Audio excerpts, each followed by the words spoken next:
Nico, it's good to see you, baby. What you sipping on? Kids Gatorade.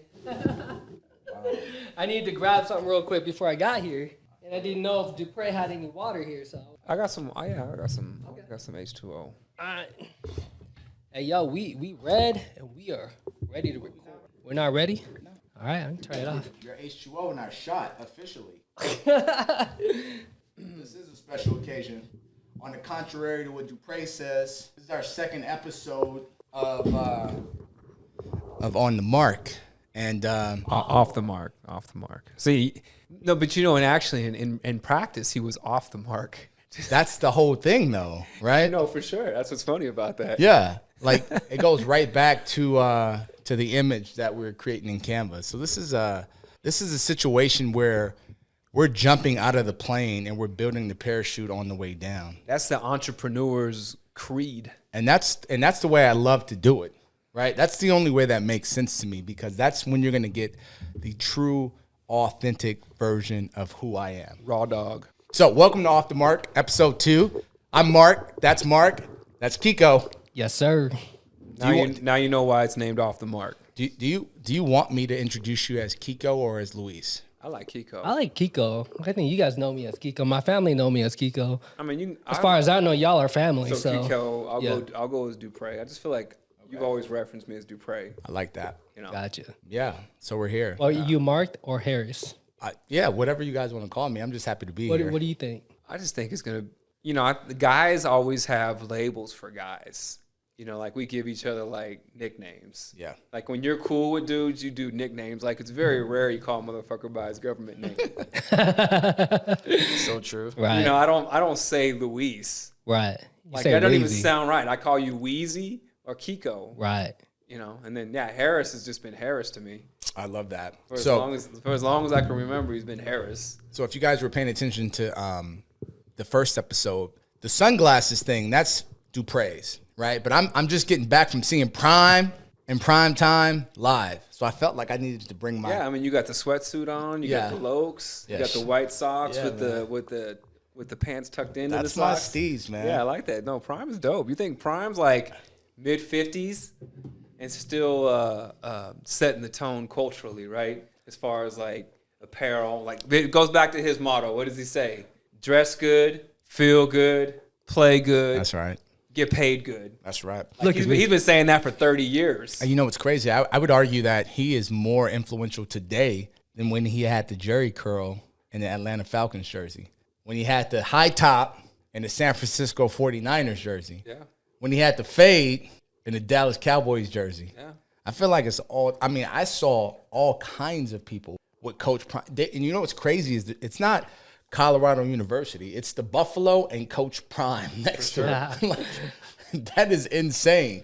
Well, I don't think I've ever seen anything like that. It's crazy what he's done. You look at like last week, ESPN's prime time game, pun intended on the prime time, was UCLA in Colorado, and they weren't there for UCLA. Right. So they had their number one crew out for Colorado and UCLA. Colorado's 4-4. And UCLA is like ranked 20, which is even more disrespectful. And then that was like the biggest crowd that UCLA had this. They actually had a sellout this year for that game. That's the Coach Prime effect. And I would also say, because my sister went to UCLA, she is an alum. It was the homecoming for UCLA. It was their homecoming, if that matters. But they're known for not having crowds. That's true. And I'm a huge Chip Kelly fan. Yeah. Like, I like UCLA. I go back to, like, the days when Troy Aikman was playing for UCLA. Yeah, I got a love-hate relationship with Chip Kelly. I like him as a collegiate coach, but I just hate what he did in Philadelphia with Mike Vick and Deshaun Watson and Shady McCoy. I mean, that wasn't. But you know what? I agree. But you know what? Like, literally how the NFL is being played nowadays, he was the originator of that. No, I feel it. Like, people were like, what? You want to do like 5 receivers?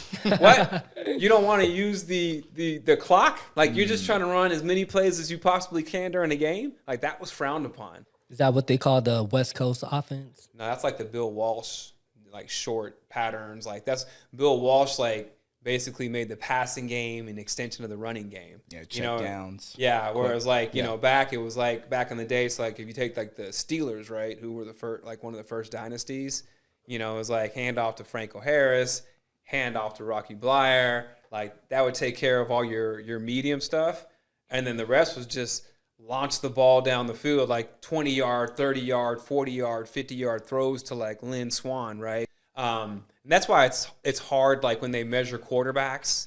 Like Terry Bradshaw wasn't throwing quick outs. So when they're like, oh, well, his completion percentage, or he had higher interceptions. Well, yeah, if the bulk of your passes are greater than 20 yards, that's a lot harder to complete than someone throwing a 2-yard out. Right. You know, so it's like, we love Drew Brees, right? High completion percentage, and he was pinpoint accurate, but how many of his throws were like 10 yards or less? Versus when you go back to the 80s, with the exception of Montana, because that's, to your point with the West Coast offense, that's where it started like the short rhythm passing game. But they are maximizing Montana's ability to quick read. And then Jerry Rice always just went to the house. It was just like, just get the ball in Jerry Rice's hands. Like, whether it's 2 yards, 5 yards, 10. If you look at the bulk of Jerry Rice's touchdowns, it was never like a bomb. Right. It was like a crossing route over the middle, 15 yards, and that dude just always went straight up the field. Yeah. Shout out to those guys. Drew Bledsoe, I loved him as a Colt, not so much as a Patriot. And I don't know, Terry Bradshaw, he kind of, like, when I see Terry Bradshaw, obviously I was in Nutsville when he was out there throwing dimes. But when I see Terry Bradshaw, I think about him, it's like Al Bundy. I see him as Al Bundy. Yeah, that's what he's morphed into. Like 4 touchdowns in one half. Yeah. Yeah. Homie got 4 Super Bowls, man. He was the first one. Good for him. You know, when you're the quarterback, you get all the credit. But, yeah, so West Coast was a Bill Walsh. I don't know what Chip Kelly runs. It was fast break offense that originated with Oregon back in 2010. It was a sight to see. Yeah, that's what put Oregon on the map. So Oregon went from being like this, every now and then they were good. And then Phil Knight said, fuck it, I'm throwing my money behind this program. We're going to wear different jerseys every goddamn game. And totally changed the landscape of college football. And that was fresh. Yeah. It goes back to the credo, right? If you look good, you play good, right? If you look at college football pre-2010, look at the jersey game and look at the tempo, and then look at it after post-Oregon effect. Now everybody runs fast break offenses. I love that. And everybody, with the exception of like Penn State, Michigan, Bama, but every other school has like crazy alternating jerseys, So, I was thinking, without having a rubric for how we wanted to introduce episode 2, I was this morning, Stoicism has been my jam for some time now, right? Aurelius? Yeah, man. And so, but Epictetus today, I was looking at a quote from him, and it said, no person is free who is not master of himself. It goes back to Rousseau. Everywhere, as they say, man is born free, and everywhere he's in chains. Right. And he probably got it from Epictetus. Yeah. Right? Because Rousseau was like in the 1700s. Yeah. Yeah. Well, hold on. Let's back up for a second. Can we explain Stoicism, like for the uninitiated? Yes. But before we do that, the reason I thought that would be a fitting quote is because we all kind of live by a certain discipline, and we all have our things that we do on a day-to-day to propel us to whatever our upper echelons look like. I thought it would be cool, before we get into the nitty-gritty of things, to just kind of talk about best practices, kind of how your morning starts, how my morning starts, how his morning starts, right? Give some game to some people who may be trying to get to the next level. With whatever. I like that. I like that we're going to dispense what it is that we do, because we do get asked a lot. I get asked a lot. I just want to make sure I put this disclaimer out there from episode 1 that this is not, because I have this in my notes today about fake gurus and people just telling people what to do, right? That are philosopher kings. That are philosopher kings, but they've never been a king, right? Like, you can't be a philosopher king without being a king. Like, you got to have some fucking experience. Like, if you read Ecclesiastes, like Samson, David, whoever wrote that fucking book, like, they're speaking from experience, man. He's like, dude, vanity of vanity, all his vanities, because that motherfucker had seen everything under the sun, right? So he could speak wisdom to it. But he wasn't telling people what to do. He was just saying, man, I'd rather be in a wide forest than in a small house with a brawling woman, some shit like that, right? Yeah. But he It wasn't. made sense, though. He was just telling you, man. Yeah. When confronted with this, I'd rather do that because I've been through that, right? And now we can all like kind of attest to that because we've all been with a woman who's been upset, right? Hell hath no fury like a woman scorned. Yeah, man. So to your point, I'm sorry, I didn't mean to go off on a tangent, but yeah, really good. I like the game. That's stuff. a great preface to where we're going, right? Yeah. Because we do wear a lot of hats, but to that point, right? But we, me and Kiko were talking about before you came, and maybe just as like the energy of the universe was speaking to all of us at the same time, and we were just talking about, all the mistakes that we made, and how we were able to pull ourselves up by our bootstraps, and and make something positive of ourselves from our experiences. But so yeah, I mean, let's let Kiko kick it off. Since you and I dominate that the mics. conversation you just said that kind of kicked off by me asking you like, do you ever just wake up just like super like grateful, like damn, you know what I mean? Like you've made it to a certain point, and I know I have a long way to go to where I want to be at, but there are like days when I just wake up, I just got to write my notes like what I'm grateful for. Not every day. I'm not saying every day, but like, man, like I wake up. That's game right there, writing your stuff out. Yeah. I can't remember what I was reading last week, and I'm telling you, famous dude, he's talking about writing stuff. He's like, just write your day out for like 2 weeks, and you'll like really hone in and fine tune. And bro, I like pinned that. That's like my first pin. Like, thank you, God. Yeah. I was going to ask if for you giving had like me breath. a moleskin and a nice like mont block near your bed, or if it was digital. I like that right there. I was just like, for giving me breath, giving me health. Thank you for the morning sunshine and companionship. Those things. It's like even the simplest things. It's just like they get me so lit, bro. Yeah. So from that, like I feel like I get a lot of my energy from that. That's why I see your ass up at 4:30 in the morning. I see that Cherokee driving this back street down the fucking Lifetime when I'm going to get my coffee. You don't know I see him. Ready to go. He don't know I see him. No, I see you. That special. Every morning, 4:30. We in the same stoplight. You going to Starbucks? Yeah, I'm making a left. You making a right. Yeah, I'm going straight ahead to Lifetime to the gym. Yeah. Do they just have it ready for you at this point? Yeah, I just ordered it on the app. Oh, that's smooth. Yeah. But no, I mean, your process though. I mean, this dude's up whenever time he gets up. I see him every morning, like between 4 and 4:30, going to the gym. So talk about your process. Yeah, a little bit more about that. Yeah, it's no longer about like consistency. It's just like a habit now. I was talking to Dupre about it. Like we go to the gym just to feel good about ourselves. It's no longer like about vanity or health or anything like that. It's more like mentally health. You know what I mean? Like, so that's a huge part of my day. Just starting off. Other than that, like I make sure I spend time with the wife because she's really like what carries the entire family for us. Right. You know what I mean? Happy wife, my happy 2 boys. life. That's what they say. You know what I mean? So you don't want that brawling woman like Ecclesiastes, man. That contentious woman. Yeah, you don't want that contentious. That's a great word, man. So like funny. I just want to bust that out. Because you can see the imagery. Like when you say a contentious woman, I think most dudes can see that in their head, right? Because they've been confronted with that. Whether it was your mom, whether it was your girlfriend, somebody, right? Man, that's good. We've been in that position before. Sorry, Keeks. Yeah, no, it's all good. That's funny as hell. Yeah, you don't want to have a wife like that at home. So you wake up, you give gratitude. Sometimes you jot it down. You get a training session in, and then you spend time with the wife. Yep. Okay. Just connect with her. Ask her like, what's going on with the day because we work as a team. Nice. And like it doesn't always work out. If people are listening to this, like this is like 100% happens every single day. It doesn't. You know what I mean? You have to I have to think about it consciously to do. So especially with kids and they grow and they have different needs and your wife has different needs, you know what I mean? Like I have to be attuned to those kind of things. Yep. So I make sure if she's going to take care of the kids, I got to make sure I'm taking care of her. You know what I mean? It's sort of like a waterfall. That's the trade-off, right? Because man, I'm going to tell you, I watched the Flintstones back in the day. And when fucking Fred and Wilma did that trade, remember when Fred had to watch the kids? Yeah, I do remember that. Fred wanted no part of that life. Yeah. And so, Fred had a deep appreciation for Wilma after that. I was that motherfucker couldn't wait to go back to the quarry. You know what's great about that? That was like late 60s, early 70s as well, right? So that was a lot. That was a big. They were ahead of their times, man, trying to show the appreciation for the woman's work in the house and what she does for the family, right? Because Fred was your prototypical caveman. So to your point, that's reminding me of that. So, but then, after I spend time with the family for a little bit, then I work on the business. And by now it's about like 9 or 10 o'clock. Mm-hmm.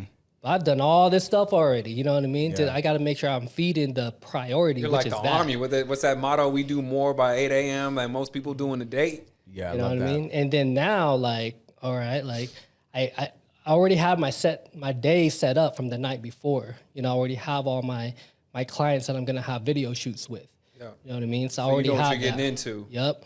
And then, and after that, it's all about marketing. It's all about going back to my past client list or looking for new clients. You know what I mean? So after I'm done with my clients, I try to find new ones. Man, let me tell you, everything, all the time, everywhere is marketing.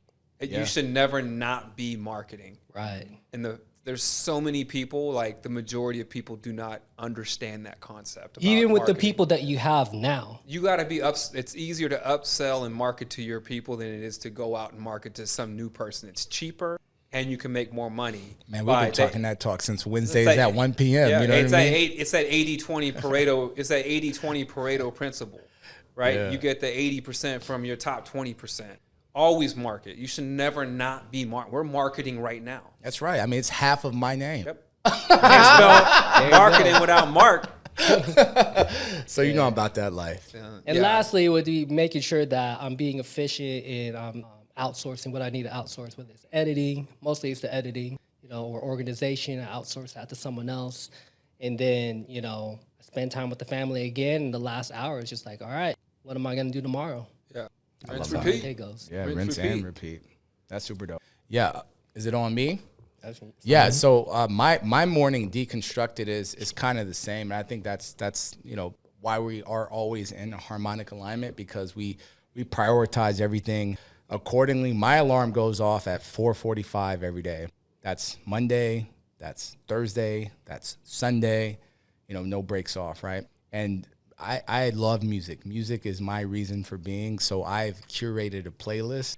It's on shuffle, so it's always different. It's got about 4,000 songs on there. So, rub you the right way. That's definitely on there. Pump up the bass. If that comes on, it might be some side action happening. I'm probably not hopping out of the bed with that one right there. But 4:45, music goes off. 5, 4, 3, 2, 1. Countdown in my head. I'm up at 1. Otherwise, I'm not up at all, right? I get up. I get the water going for the coffee. I like the Chemex process. Shout out to Chemex. If you're watching this, we need some sponsors. Yes. And she's doing Skims for dudes. I saw she's like the official underwear sponsor. Not Kim Kardashian. Oh, that's not Kim Kardashian. We need her shit too. We do need her shit. Shout out to her. My bad. Who's Chemex? Chemex. It's a coffee brewing process. Oh yeah, shout out to Chemex. I love that. That actually he's like Chemex. Is that good for a blooper? But while that water is going, I'm brushing my video teeth. With Ray J? Right. I'm brushing my teeth while that water is going, and by the time 5 hits, water's done, blooming the grounds. I get to yoga, 20 minutes of that, right? After my yoga, that's my move period. I go into a reflect period, and that starts with some sound bathing. I have some Tibetan singing bowls that my mom blessed me with, which I'm very thankful for, Mom, because I would never, ever spend money for those things. That's like that fucking State Farm commercial with Patrick Mahomes. You have the jazz bath. Yeah. It's important. Except you got some Tibetan monk chant shit going on. Though, like and those some fucking hot oils and shit, like from fucking those frequencies, man. Like they do something to you energetically, man. Really? It's a real thing. Yeah. So I get that sound bath going on with the Tibetan singing bowls, and then I meditate for 5 to 10 minutes. And after that's done, I read scripture. Usually it's just a daily devotional, and that's my reflect period. So it's 20 minutes of movement, 20 minutes of reflection, and then 20 minutes of growth. In that growth period, I'm having my coffee that I made. I got the Ember. Shout out to Ember as well. We do need sponsorship. Ember is one of those cups that is a smart cup. It keeps your liquids hot for as long as you want. So by the time I get to that grow period, I'm cracking out a book. And I'm still in the Stoicism phase, so I'm still on the Marcus Aurelius's meditations. Like I was reading the thing from Charlie Munger this morning. Yeah. And they're like, why are you so successful? And you can replace Charlie Munger with anybody that's been super successful. And the number one reason he said why he's successful is he just reads. Yeah. He's like, I can't tell you what particular book I read that was like, that's the one. He goes, I've just been reading my whole life. And he goes, I've never met a successful person that did not read. Right. And even at 99, he's 99 years old because he did a interview in the Wall Street Journal. And he was talking about even now, he's still reading. You know, and so to your point, you know, that daily, man, because it just expands your brain, dude. Yeah. And that's just like the growth period, right? Obviously, there's an hour in my day dedicated every day to reading outside of that, but that's just from 5 a.m. to 6 a.m. And then, like, I'm primed. You know, 6:30, I'm at the gym, gettingitin.com, done by 8, showered, you know, breakfast, ready to make calls in the office by 9:30. So that's just how my flow goes, like that early morning. And kind of to your point, like by the time 9:30, 10 hits, I'm like, I didn't did a gang of shit. Most folks just get their day started. So, yes, we need to, like, quantify a gang. And we've had this conversation before, but, you know, it's, like, hella funny to me, dude. 2 huge-ass bottles of Tanqueray. It was just in that. It was in fucking gin and juice, right? That motherfucker said. The gang of Tanqueray. That was the first time I ever heard gang used as like a fucking quantifiable measurement. I'm like, like that really fucking made me curious. Like, well, I was how big were those bottles that Dre was wearing? It didn't. Costco. It was size. A gang. Yeah, it was a gang, right? Yeah. He said how the homie Dre came through with a gang of Tanqueray, and I'm like, damn, I didn't even know you could use that as a measurement. However much those bottles were, that's how much a gang is. It's funny shit to me, dude. That's how you quantify it. But that's kind of yeah. And so now we'll go ahead and look it to you. Oh, what? So yeah. So anyways, I mean, every day, same day. It's like repeated. It's like Groundhog's Day. Yeah. Alarm set for 4:23 specifically. Why 4:23? Because it literally takes me 7 minutes to get up, make the bed, wash my face, change my clothes, order the Starbucks, and then I'm ready to order my Starbucks on my app at exactly 4:30 because that's what times the Starbucks opens. That's close to me that I go to. Then I come back, drink my coffee, probably check out the Wall Street Journal for about 20 minutes, and then I'll read some type of trade publication since I'm a CPA. So I shoot my free throws every day so I can get better at my craft. Yeah. Get ready, go to the gym, get it on.com or getitin.com. Starts at 6 for me. Hour and 15-minute workout, 7:15. Go shower, get back, boom, get my second cup of coffee. I'm at my desk working until 8. I love that. I mean, start working at 8, work till about 12, take an hour nap, refresh the brain, and then work from, depending, out of tax season, 12 to 5, 12 to 6. In tax season, there is no stop time, right? Right. Eat some dinner, same time, between 5 and 6 every day. Oh, and I don't eat until 11 o'clock. It's the first time I take in anything that would be considered like eating, whether it's a shake, but I don't take in anything until 11. Is that subscribing to I guess. IF? Yeah. Okay. Yeah. So, yeah, I try to eat within that window. 11 to 6 is my window to eat. Okay. So I don't eat after 6. I never knew that, actually. And that's where I was able to shed like the excess, like I guess. Oh, because that would work for you. Yeah, then. that was what worked for me. It took a while, right? You don't know, and then one day, like after 6-7 months of doing it, it's like, man, you start slough. How do they say that when the skin sloughs off your skin, whatever.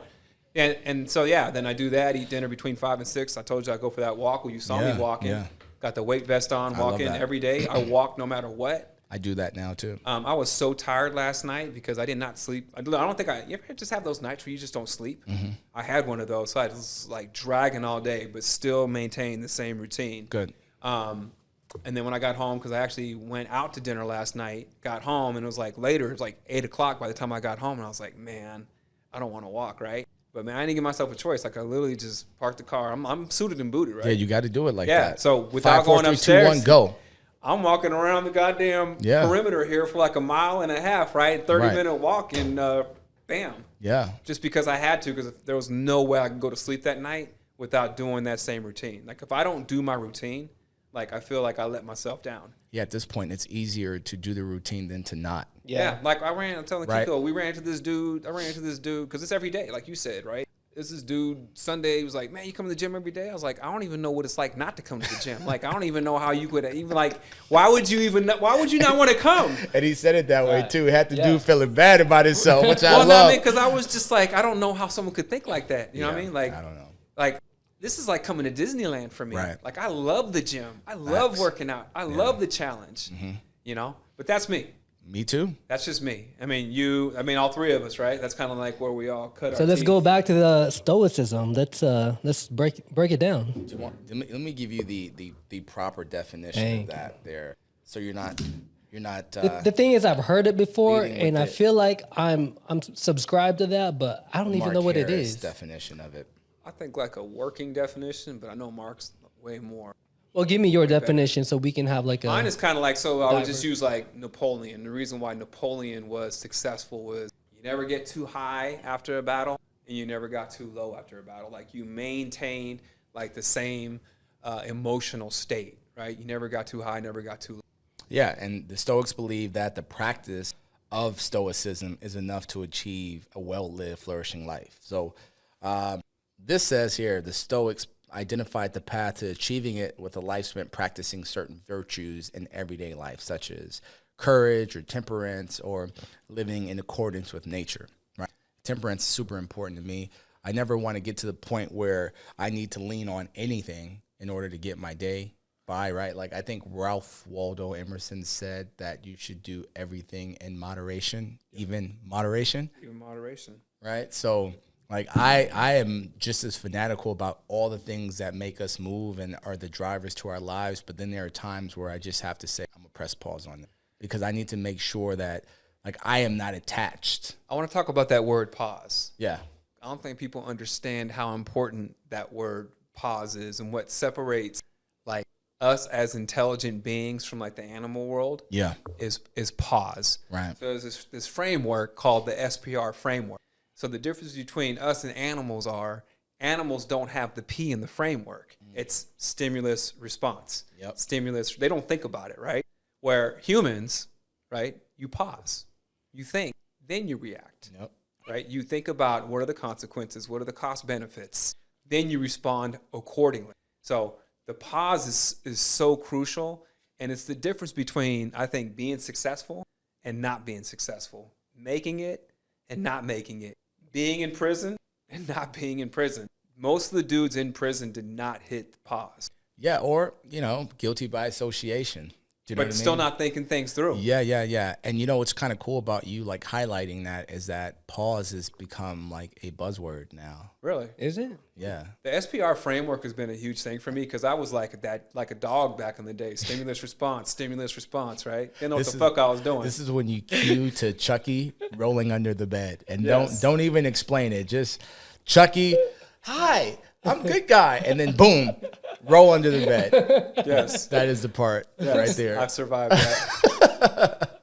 Anyways, my man, please elaborate on why pause is taken. I think it's just like it's becoming part of like the hip hop lexicon now. More importantly, to a few Harlem cats, Cameron and Mace, they've got a podcast. It is what it is. Shout out to those guys. And the way that they use it in the context that they use it in is if you're going to say something that is pseudo like homophobic or like in that realm, before you say what you are going to say, you got to say pause. Or directly after, you got to say pause. Yeah. Pause. So it's funny that you brought that up. Well, there's a framework that I got this last weekend from Spinoza. I thought this kind of applied. So that's like the essence of pause can kind of be found in this framework, but it's like a 3-step framework, kind of like everything that we're talking about. But my notes on it was, how should you conduct yourself on a daily basis? How do you see yourself conducting yourself on a daily basis? And the first one is, this one I got from Nassim Taleb, but it kind of like, it matched Spinoza's Skin first in the Game book, or just him like just to him in general, but it is skin in the game. Okay. So he has this thing called the silver rule. Okay.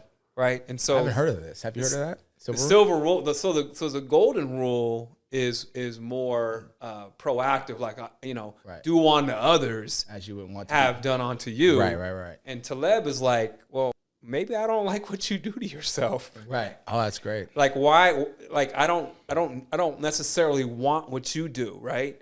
So he came up with the silver rule, but he attributes it back to like maybe Babylonian to like the Code of Hammurabi. And so he talks about the silver rule. And the silver rule is basically just like the negative of the golden rule, where it's don't do to others what you don't want done to you. right? That way, people just kind of leave you alone and they don't impose their will, their beliefs, or anything on you because, right, they're inviting that back onto themselves. So it makes them stop and think and pause. What am I doing, right? Where the golden rule is more like, I can just do it because I do this to myself. That's the golden rule. That's what Jesus is talking about, right? So there's that. So it's deal with people in such a manner that does not prevent you from attaining your goals, right? But at the same time, applying the silver rule, right? There's a balancing act, right? Yeah. There's the temperance we talked about. Yeah. There's the Epictetus stuff. There's the Aurelius stuff there. Like, yeah, you should go out on a daily basis and do everything you got to do to get everything you can. Think about it and go get it before it gets got, right? Which is the essence of what we're doing. But at the same time, make sure that you're not, negatively impacting people in the process, right? You can go out and make money, just don't rob a bank and kill somebody in the process. Yeah. So right? In other words, like avoid the bad instead of looking for the good. For sure. Then there's just the basic term moderation, which is kind of like what the Stoics are talking about. So I'm pretty sure Spinoza got this from the Stoics because Spinoza came around in like the 1500s.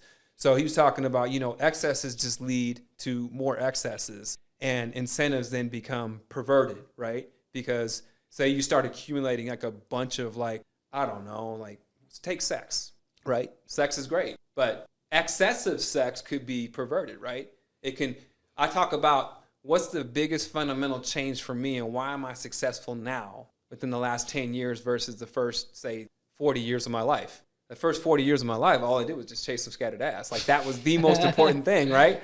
It was all about like, how many chicks can I get to the fucking door that night, or that week, and just like take pride in that and be like, damn, I got fucking 5 chicks this week or 6 chicks this week, right? But I wasn't productive, man. I wasn't making money. I wasn't doing self-help. I wasn't reading. Like I wasn't doing any of the positive things. I didn't have a strict schedule. Like I wasn't doing any of these things. I was just basically working out to get some scattered ass, right? I wasn't working out for me. Also, so you said it again. So scattered ass, like if you look that up in the Urban Dictionary, we're not talking about explosive diarrhea that ends up more on the back of the toilet bowl in the seat than in the water. That's not the scattered ass he's talking about. So if you watch the original Bad Boys, right, with Will Smith and Martin Lawrence. Yeah. And he's like, can you stay? They're in that club hell. And he's doing this. He's doing this with the shoe. Yeah. With the shoe, right? And he's like, can you stay focused? Yeah. He goes, I am focused. Yeah, you focus on all that scattered ass. One of my favorite lines in any movie ever. It is good. So moderation, man. So you don't want your excesses to become perverted. And then that avoiding that, debilitating addiction allows you from that creating that Frankenstein. Like we all have our own Frankensteins that we create, right? A monster that gets out of control that we built that we can no longer control and ultimately kind of like ends up destroying us. So overconsumption can really warp your dopamine response, right? And then your actions then drive your stimuli versus vice versa. And then finally, do not seek things for things in themselves or the merriment of others. Just do it for your own satisfaction. Yeah, that's important. Right? I've been about that forever. Yeah, you have. Yeah. You have. Because then you take pride in your work. And we were talking about, before you came, I was like, I can't remember what I read. I don't know what book it was. I can't cite the author. But it was like, the one thing you're entitled to in this life is the work that you put out. But you're not entitled to the pay that comes with it. You're not entitled to any of the benefits. You're entitled to the work. Now, hopefully, the benefits do accrue to you.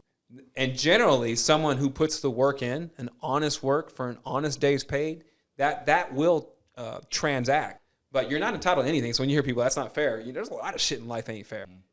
So it's like kids that's people dying all across the world. It's funny that you said that because I was right when you said that I went Gaza, but I'm like, that's a different episode. Yeah, you can do Gaza, you can do Ukraine, you can do sub-Saharan Africa where they're still living in huts and stuff. And that's the gospel, man. Dirty water. So we talk about being born here in America is a lottery. Then if you got a functioning brain and a functioning body, man, you have everything you need to be successful. So what the fuck are you complaining about? Yeah. You got to go get it before it get got. Yeah.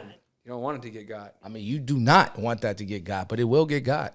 100%. Because it's somebody waking up at 4:23, making his bed, brushing his teeth, getting ready to put that Starbucks order in at 4:30. Getting caffeinated. Man, I'm on that app. While you over here bullshitting, waking up at 7:55. Booty shaking. 8:55. Like you're doing something big. Yeah. I always like reading stuff where people are like, yeah, man, I get up early in the morning. I got up at 6 a.m. I'm like, okay. 6 a.m. What the fuck is 6 a.m.? Like, Why you sleeping in, son? Yeah, right. Markets are open, man. Shit, I do that like on Christmas. What you want to talk about, Kiko? Nah, man, I've just been absorbing everything right now. I like this, the way this is going to be a big thing, man. We got so much game between the three of us and so much life experience and many. You know, I was thinking about this last week. We do have a bunch of life experience, but we have life experience now on what it is that we're doing and what we want to do. Right. And I was talking to my girl last week, and I was talking about, you know what leads to midlife crisis? What? Is people doing stuff that they don't want to do. Yeah. And getting like middle age, realizing like half their life is over. Like we're in that middle age. Well, how do you even right? know you're in a midlife crisis? How do you identify that? I think when you wake up one day and you're like we talked about in that Spinoza framework, I'm doing stuff for other people.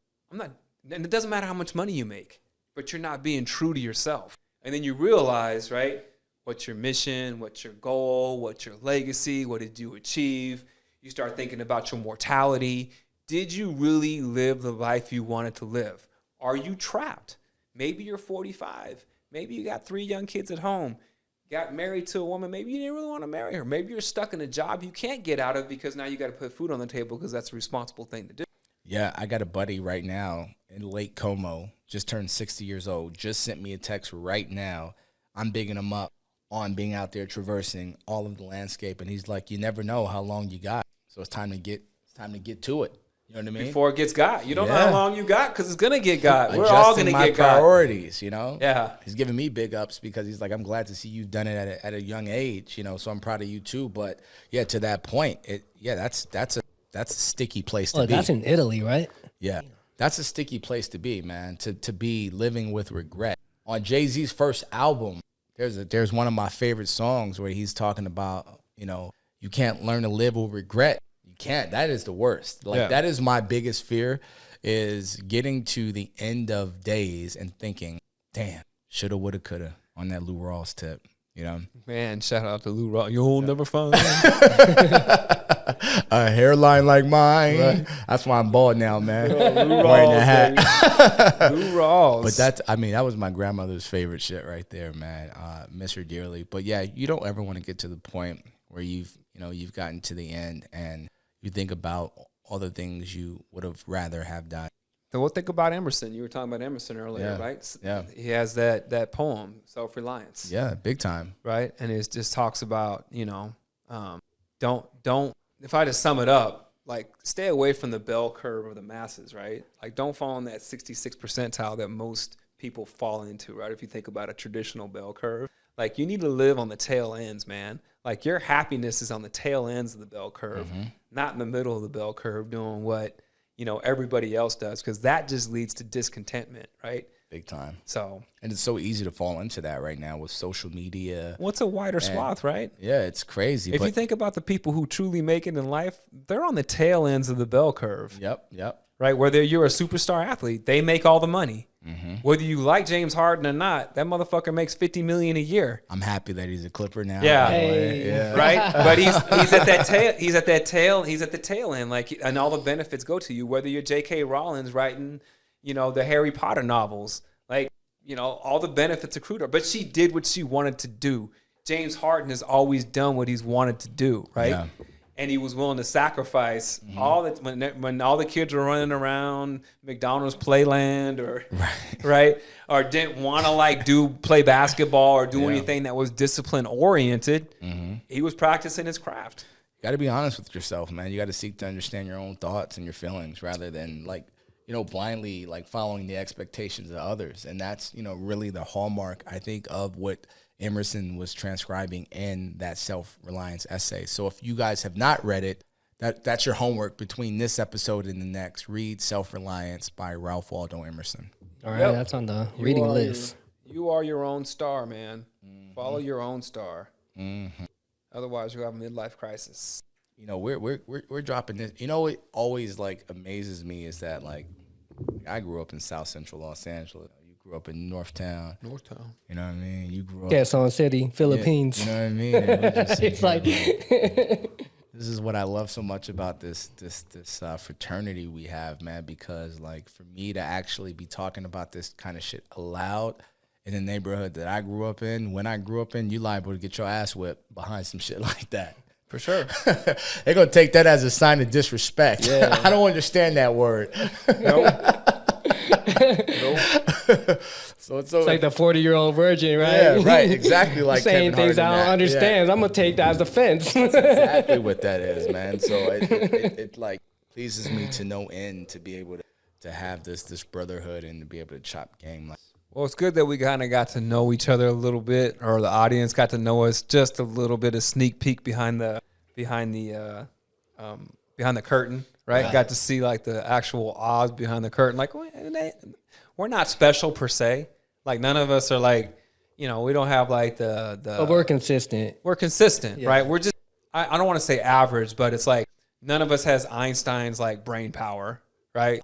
None of us are 7'5" like Wembayana, like crossing people up, right?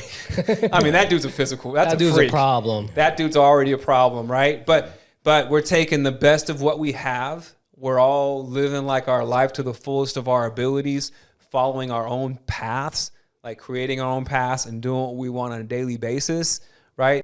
Not because somebody else is telling us to do it, but it's because we feel like that's the right thing for us to do at that point in time. And at any point in time, you can switch it up because you don't owe anybody anything, man. You only owe yourself.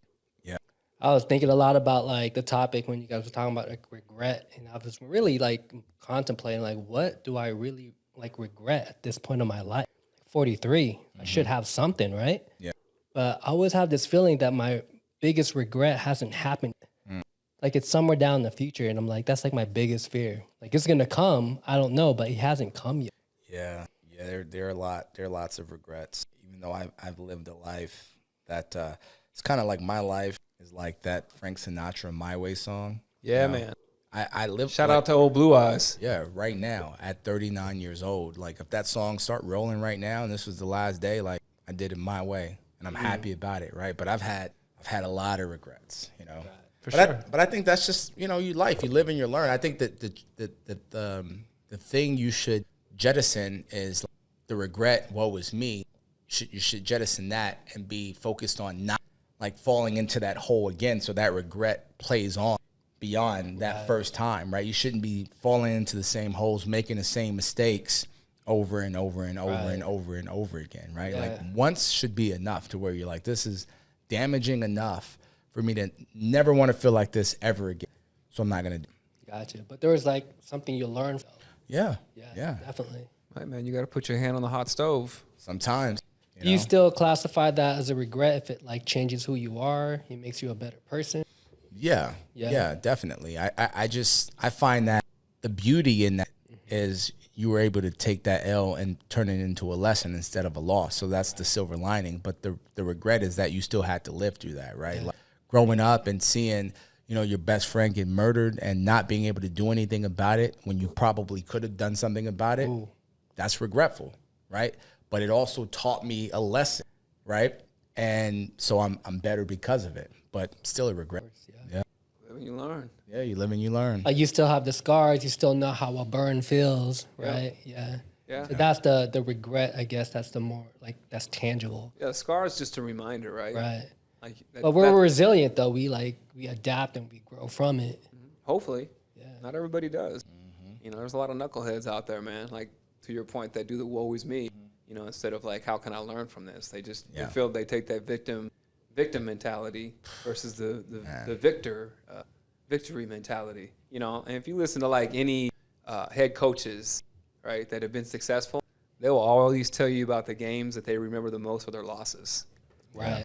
Whether they won a Super Bowl, whether they won an NBA championship, whether they won a World Series, they will always talk about that one game that they lost and tell you like in every like minute, excruciating detail. That's in all our psyches though, isn't it? Like where you feel losses more than you do wins. Yeah, that's called, it's actually by Daniel Kahneman and Amos Tversky. It's called Loss Avert, is what it's called. And so, yeah, it's like a 66% weighted to losses. There's actually like this test they did, which I don't want to confuse people. We'll do it next time. Yeah. About they ask these questions about, and this is where they got it from, was like giving somebody so much money, and then they give them a choice, A and B. And then what would you do with A and B? Then they give them another set of money. What would you do with A and B? And they asked like so many people these questions, and they were able to deduce from that, people are less likely to take risks when they're in a better position versus the alternative. So we'll have to go through that. So we just don't have enough time to go through that today. I got a high step out of here like Deion back in the day. When he scored those touchdowns with the flat top. Yeah, man. He'd be high stepping from the 30-yard line and still running faster. And dudes would be coming after him as fast as they could. And he would be high stepping. Head bucking. Yep. The ultimate disrespect. Man, I love watching it. Yeah, I love watching it. You know what I love more than watching him just play? I loved watching him play his former teams. Yeah, man. Because that was good. That was his time to shine. Now it's me against Andre Rison. We ain't practicing. This ain't practice no more. You ain't messing with Left Eye. Right. now it's me against Jerry Rice. People got to understand that reference. You know what I mean? Yeah. We ain't playing. Fuck around and get your house burned down. Man, she was bad, though. Yeah, she was. She was bad. So anyways, she was a cold piece of work. Let's wrap this thing up. Sorry, I got to get out today. This one's on me. It's all good. I really enjoyed this stuff. I think this was the fastest 50 minutes of my fucking life. Yeah, and it was good. It was all like boom, boom, boom, boom, boom, boom, boom. No, it was definitely a meat salad today, man. Yeah, so I like it. Yeah, so cool shit. Yeah, I like the shades, though. I think you should keep wearing the shades. Is that right? I like the Coach Prime look. Okay. Let's roll it. I vote for the Coach Prime look. All right, done deal. When we start getting the audience, we'll do like polls and stuff like that. Okay, all right. Cool. See you guys next time. Peace. Peace. Don't get got. Don't get got. Yeah, we'll have to...